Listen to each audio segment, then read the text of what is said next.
Magandang araw ho sa inyong lahat. Ako nga pala si Joshua D. At isa na naman tong pagsusuri ng libro.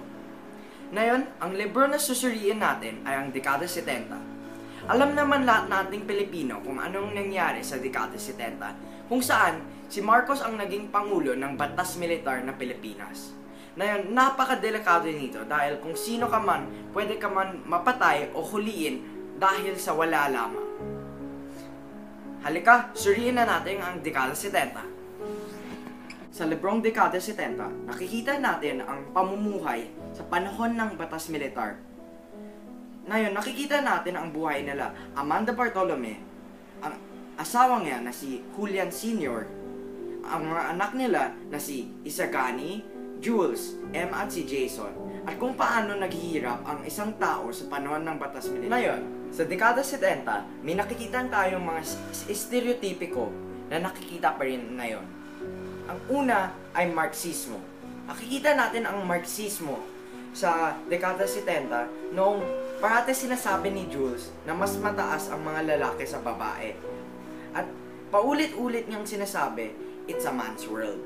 Ngayon, nakikita natin na yon, ito, kung saan sa Pilipinas na yon, ang mga mayayaman lamang ay nakakabili ng kung ano-anong gamit, kagaya ng pang-ospital, kung saan ang mayayaman lamang ang inaalagaan at hindi gaano inaalagaan ang mga mahihirap.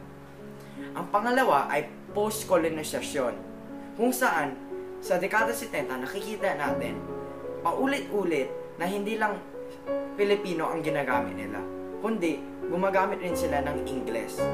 Nakikita rin natin to kay Isagani dahil gusto niya pumunta sa US Navy kaysa sa Philippine Navy o Philippine Militar.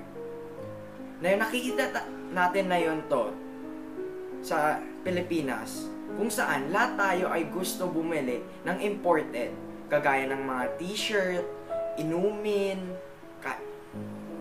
pagkain. Pero ang mga gawang Pinoy ay kasing galing o kasing okay lamang. Ngayon, ang pangatlo ay feminismo. Ang feminismo ay nakikita sa buong libro kung saan si Amanda, kahit gusto niya magtrabaho, hindi siya pinapayagan ni Julian. Dahil sa tingin niya, ang mga babae ay dapat nasa bahay lamang at nag-aalagaan ang mga anak nila. Dahil nakikita natin ito na yon, kung saan ang mga feminismo na activist ay patuloy na naglalaban upang iparating ang mensahe na dapat kasing level lamang ng mga babae ang lalaki. At yun ang tatlong stereotipiko na nakikita sa libro at nakikita rin sa panahon natin na yun.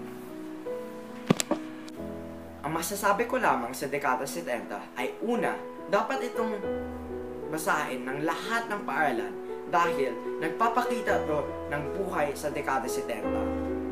Ngayon, pangalawa, dapat natin paglabanan ang ekwalidad ng mga babae, lalaki, at kung ano man. Dahil sa paningin ng Diyos, lahat naman tayo ay patas-patas lamang. Ngayon, salamat sa pakikinig at magkita-kita ulit tayo sa isa pang pagsusuri ng libro. Salamat!